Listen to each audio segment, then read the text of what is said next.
আসসালামু আলাইকুম বন্ধুরা, আপনারা সবাই কেমন আছেন? আশা করি আল্লাহর রহমতে ভালো আছেন।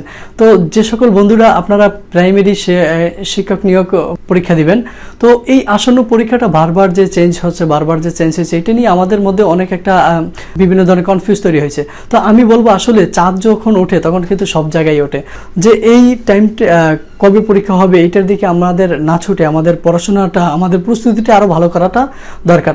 তো এই ক্ষেত্রে আপনারা অবশ্যই আমাদের ডিসক্রিপশন বক্স থেকে আপনার একটা লিঙ্ক দিয়ে দেব, ওখানে আমার শর্ট সিলেবাস দেওয়া আছে যে প্রাইমারি শিক্ষক নিয়োগের জন্য আমাদের কি কি বিষয়গুলো আমরা অধ্যয়ন করলে আমরা ভালো ফলাফল আশা করতে পারি। বাংলায়, অঙ্ক, ইংরেজি এবং সাধারণ জ্ঞান এবং এই সংক্রান্ত যে শর্ট একটা সিলেবাস দেওয়া আছে কোন কোন বিষয়ের উপরে পরীক্ষা হয়ে থাকে, আপনারা অবশ্যই ওই ভিডিওটা দেখবেন। তো আমি যে বিষয়টা বলতে চাই যে এই ইউটিউবে অনেকে বা ফেসবুকে অনেকে এইটাই নিউজ করছে যে এপ্রিল মাসের মাঝামাঝি সময়ে বা 15 তারিখে এই আমাদের আসন্ন প্রাইমারি শিক্ষক নিয়োগটা পরীক্ষাটা হবে। কিন্তু দেখেন যে 15 তারিখ কিন্তু কখনোই শুক্রবার না।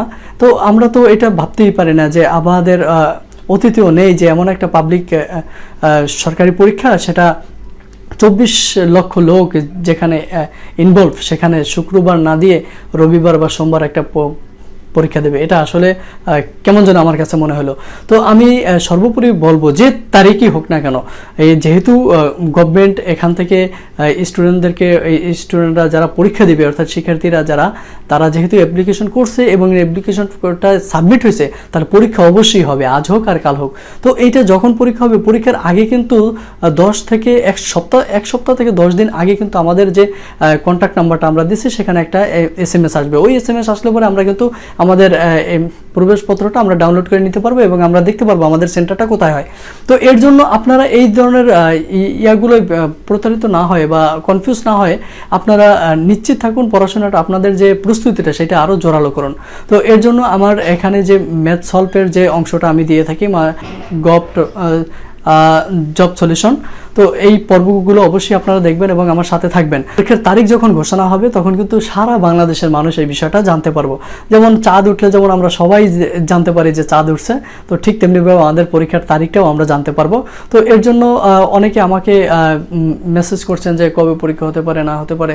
তো এই বিষয়ে যেহেতু আমি একদম বিশুদ্ধ কোনো ওয়েবসাইট বা সেখানে শিক্ষা মন্ত্রণালয় থেকে এমন কোনো নোটিশ এখন পর্যন্ত আসেনি, তারা শুধু বলছে যে এপ্রিলের মাসের প্রথম সপ্তাহের দিকে বা মার্চের শেষ তো চলেই গেল, এখন এপ্রিলের প্রথম সপ্তাহ আসছে, এখনও কিন্তু কিছুই জানায় নাই।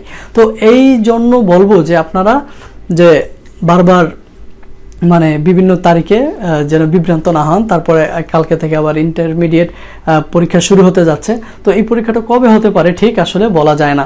তো আপনারা যারা নক করেন, আপনারা এই পরীক্ষা সংক্রান্ত ডেট সংক্রান্ত বিষয়টা অবশ্যই আপনারা জানতে পারবেন। এর চেয়ে বেশি গুরুত্ব হলো যে আমাদের পরীক্ষা প্রস্তুতিটা হলো সবচেয়ে গুরুত্বপূর্ণ বিষয়। আর আপনারা অবশ্যই আমার সাথে থাকবেন এবং আমি শিক্ষা সহায়ক বিষয় নিয়ে আমি কাজ করি। আপনাদের দোয়া এবং ভালোবাসা অবশ্যই চাই। আজ এ পর্যন্ত, আসসালামু আলাইকুম ওয়া রাহমাতুল্লাহ।